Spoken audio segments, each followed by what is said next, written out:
Welcome back to Dolor Factor Live. Everyone's laughing at me because they know what I've been doing. Well, we decided to give Erlen the cake, and you know what I realized? He has a very sweet tooth. Very sweet tooth, yeah. Does that mean he's a sweet boy? Don't even go there. I don't know.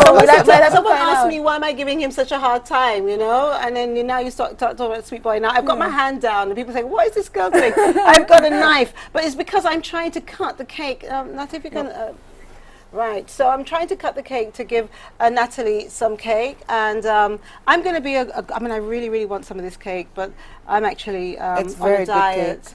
I know it's very good. I'm going to keep mine. I'm going to freeze mine so that when I'm off my diet, I will be able to taste it. It looks really lovely. And I know Derek's cake. Yeah, you can have a cheat day. It's a cheat day. Oh, one cheat day. No, I'm a very kind of strict, disciplined person. Yeah, and it's tempting. Cake.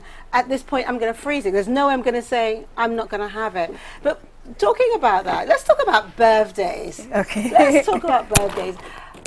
Natalie, what has been like a birthday that you can remember, whether it's good or bad?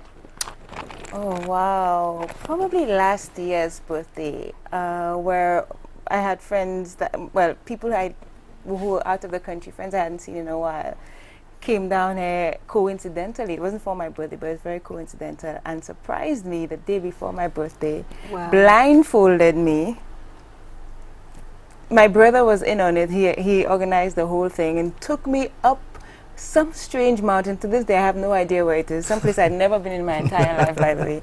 And because they know I love landscape and views, and brought out a cake and just they untied the blindfold and just showed me just at around sunset and the beauty of the sunset over the water, and then brought out a beautiful chocolate cake, and we sat there and ate pizza and chocolate cake for the night. Wow. Just really simple and sweet. Yes, wow, but you know, when you were saying that, I remembered that piece in Ida Doe's documentary. Yes. When you were talking about the sunset. Yes. Tell our viewers about that, because I thought it was such a lovely piece. Well, you know, Delia, well, first of all, you have to let the viewers know that, you know, this Dutch woman, independent filmmaker by the name of Ida Doers, was fascinated by the life of Derek, and learned about him when she was a little girl, and decided to come to the Caribbean to do a film and interview Derek and his friends and family. And she came here, found us all, and asked us if we would be willing to speak about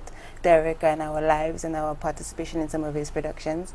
And I was describing in the film called Poetry is an Island, Derek Walcott, one moment that stayed with me for a very, very long time.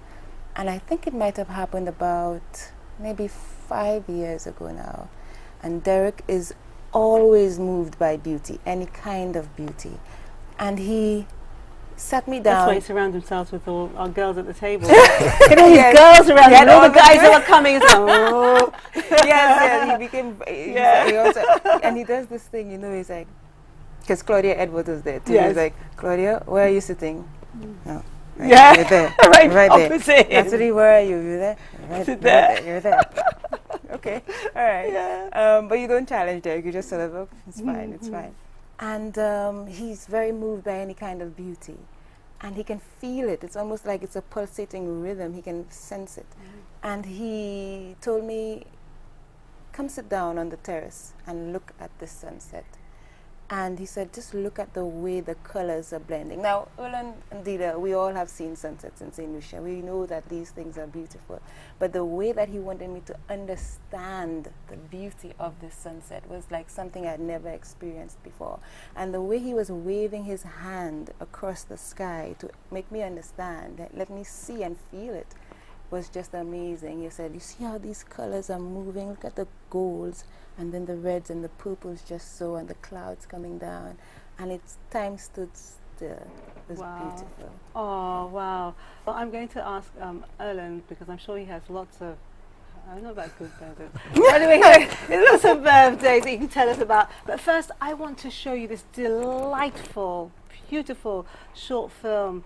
It's produced and directed by Davina Lee, and I saw Davina. She was at one of the Nobel Laureate Week events, And she said, yes, I've got this film, I want to, and she sent it to me, and I was all around Ladera today just showing everyone this beautiful, and Ida as well, beautiful film, and I'd like to share it with you.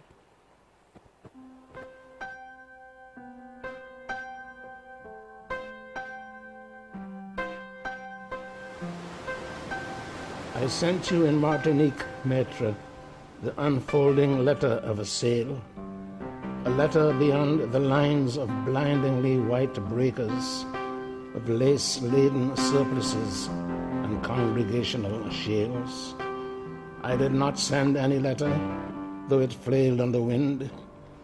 Your island is always in the haze of my mind, with the blown-about seabirds in their Creole clatter of vowels, Maître among makers, whom the reef recites when the copper sea almonds blaze, beacons to distant Dakar and the dolphins' acres.